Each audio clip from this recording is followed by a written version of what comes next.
Hello दोस्तों, आप सभी का स्वागत है हमारे YouTube channel air force navy study पर।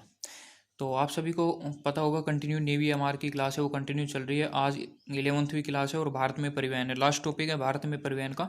आप यहाँ पर पढ़ चुके हैं सड़क परिवहन, दूसरी स्थिति में रेल परिवहन, तीसरी स्थिति में जल परिवहन, और आज पढ़ेंगे वायु परिवहन के बारे में, जो कि बेसिक जानकारी होगी, सभी एग्जाम के लिए इंपॉर्टेंट होती है और मेरिट लिस्ट तक पहुंचने के लिए आपको इन सभी की बेसिक जानकारी आवश्यक होती है। कंटिन्यू आपके साथ लाइव सेशन में जुड़ा हुआ हूँ डेली। आपको पता है कि अब लाइव क्लास लगभग 7:30 बजे होती है और लाइव सेशन में आपके साथ कंटिन्यू मैं यहाँ पर जुड़ा हुआ हूँ। तो नेवी एमआर की full course batch selection batch है, जिसमें आपको सिलेक्शन यहाँ पर करवाने की पूरी कोशिश रहेगी। सब्सक्राइब कर दीजिए नए हो तो, और लाइक कर दीजिए वीडियो को फटाक से, क्योंकि फिर लाइव सेशन से जुड़ जाए, जो कि और भी स्टूडेंट है वो लाइव सेशन में आ जाए और अच्छी तरीके से दूसरे सर्चिंग में पहुंच जाए। तो प्लीज़ एक बार शुरुआत में लाइक कर दीजिए। आपके साथ हमारी टीम कंटिन्यू जुड़ी हो और एक बढ़िया परफॉर्मेंस करने के लिए यहाँ पर आपके लिए उत्तरदायी बनी हुई है। तो यहाँ पर शेयर भी कर दीजिए इसके साथ साथ। तो यहाँ पर आज वायु परिवहन पढ़ेंगे, इंपॉर्टेंट क्वेश्चंस, इंपॉर्टेंटिकल पार्ट्स जो कि इंपॉर्टेंट होंगे, ठीक है। और कुछ नोट्स भी है जो पुरानी स्टूडेंट है जिनका सिलेक्शन हो चुका है, वहाँ से लिए गए नोट्स भी यहाँ पर आपको दिखाए जाएंगे और इम्पोर्टेंट सेशन है वो आपके लिए ये रहेगा, ठीक है। तो मेरे हिसाब से सभी ने लाइक कर दिया होगा, शेयर कर दिया होगा। अब कंटिन्यू चलते हैं फर्स्ट क्वेश्चन की तरफ। भारत में वायु परिवहन का प्रारंभ कब हुआ? ये बहुत ही अच्छा सवाल है। भारत में वायु परिवहन का प्रारंभ आपसे पूछा जाता है, तो यहाँ पर बी ऑप्शन राइट होगा 1911 में। कब? 1911 में भारत में वायु परिवहन का प्रारंभ हुआ। अब क्या कहोगे, कहाँ से कहाँ तक हुआ, ये भी पूछा जा सकता है। भारत में वायु परिवहन का प्रारंभ कब कब हुआ और कहाँ से कहाँ तक हुआ, तो आप कहोगे इलाहाबाद से नैनी के बीच में हुआ। क्या हुआ? इलाहाबाद से नैनी के बीच में हुआ। और जो सबसे पहले वायु परिवहन का जो प्रारंभ हुआ था, जो निरीक्षण हुआ था, उसमें क्या ले जाई गई थी? डाक टिकट है, उसको ले जाया गया था। उसमें यात्री नहीं थे, उसमें परीक्षण के लिए क्या थे? डाक टिकट को ले जाया गया था इलाहाबाद से नैनी, और डाक टिकट को, ठीक है, 1911 में। ये आपको छोटा बायोडाटा ध्यान रखना है, जिससे आपके नेवी एमआर में यदि क्वेश्चन बेसिक पूछा जाए तो आप उनका अच्छी तरह जवाब दे सके। सेकंड क्वेश्चन चलते हैं, भारत में प्रथम विमान सेवा कब लागू हुई? बहुत ही अच्छा सवाल है। भारत में प्रथम विमान सेवा कब लागू हुई? तो यहाँ पर बात करें भारत में प्रथम विमान सेवा कब लागू हुई, तो सी ऑप्शन राइट होगा 1920 में भारत में प्रथम विमान सेवा लागू हुई थी। अब पूछे भारत में प्रथम विमान सेवा, जिसमें क्या है, सभी जो पीपल्स है, लगभग लोग हैं, वो बैठ के गए थे, ठीक है। निरीक्षण वहाँ पर पहले को हो चुका था 1911 में। अब जो वायु सेवा परिवहन कब चालू हुई, वो हुई 1920 में, ठीक है। तो दोनों सवाल में अंतर ध्यान रखना। तो मुंबई से कहाँ तक चली? मुंबई से कराची के बीच चली थी, चूंकि 1920 में क्या है, पाकिस्तान है, भारत का हिस्सा था, इसलिए कराची है, मुंबई से कराची के बीच चली थी। अगले क्वेश्चन चलते हैं, भारतीय वायुसेना का गठन कब किया गया? वायु सेवा का गठन कब किया गया, ठीक है। तो ये भी एक अच्छा सवाल है। तो ए ऑप्शन राइट होगा 1953 में। कब किया गया? 1953 में भारतीय वायु सेवा का गठन किया गया है। ये सवाल आपके एग्जाम में पूछे जा सकते हैं, सभी कंपटीशन एग्जाम के लिए इंपॉर्टेंट है। और मैंने पहले बता दी, हमारी टारगेट नेवी एमआर में 50/50 है।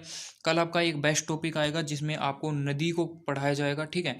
आपको कराई जाएगी नदी, ठीक है, जिसमें नदी उद्गम स्थल कहाँ है, क्योंकि ये कई बार एग्जाम में पूछा जाता है कि अमरकंटक से कौन सी नदी निकलती है, और अलग अलग स्थान से कौन कौन सी नदी निकलती है, और कौन सी नदी के किनारे कौन सा शहर स्थित है। तो कल के टॉपिक में आपको ट्रिक बेस बताया जाएगा कि नदी है वो कौन से कहाँ से निकलती है, ठीक है। उसको ट्रिक बेस आपको आराम से अच्छी तरह पढ़ सकते हो, ठीक है। सभी चीज़ों से अनुसार आपको पढ़ाने की कोशिश की जाएगी। तो यहाँ पर आप ध्यान रखिए कि भारत में वायु परिवहन का प्रारंभ हुआ, वो कब हुआ? 1911 में। दूसरी स्थिति में देखिए, भारत में प्रथम विमान सेवा कब लागू हुई? 1920 में। और भारतीय वायु सेवा का गठन हुआ 1953 में, ठीक है। इनको ध्यान रखना है, इंपॉर्टेंट होती है आपके लिए।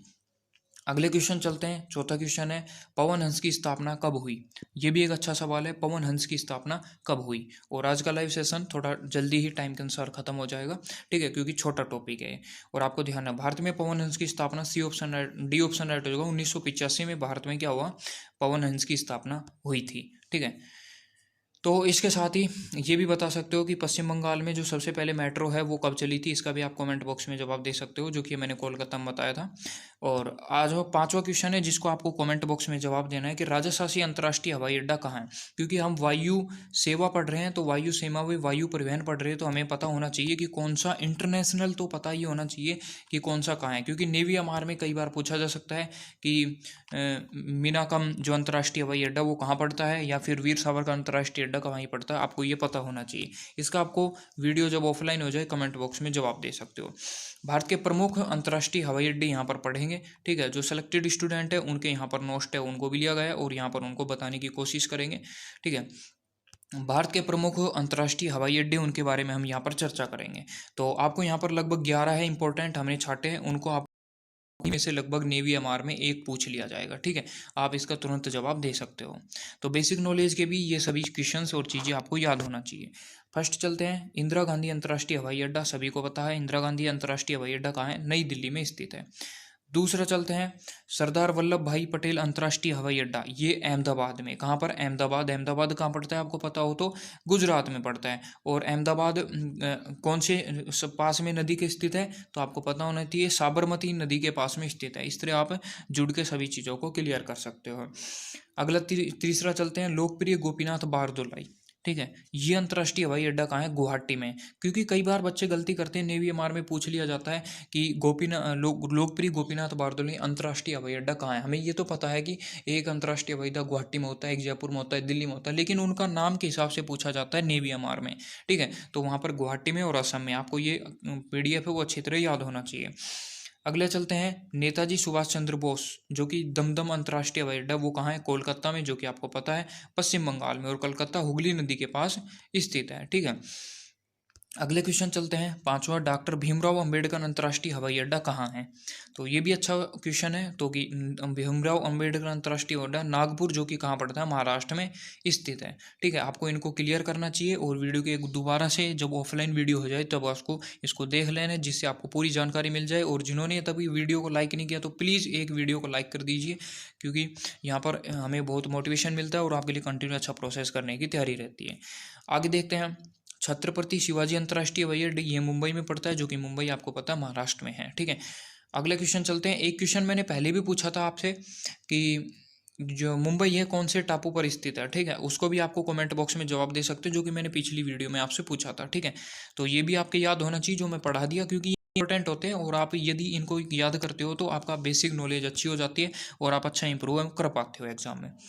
अब है मीनामकम अंतर्राष्ट्रीय जहाज, जो कि कामराज में पड़ता है, ठीक है। जिनको कामराज भी कहते हैं, ये क्या है, चेन्नई में स्थित है, चेन्नई, ठीक है, तमिलनाडु में स्थित है।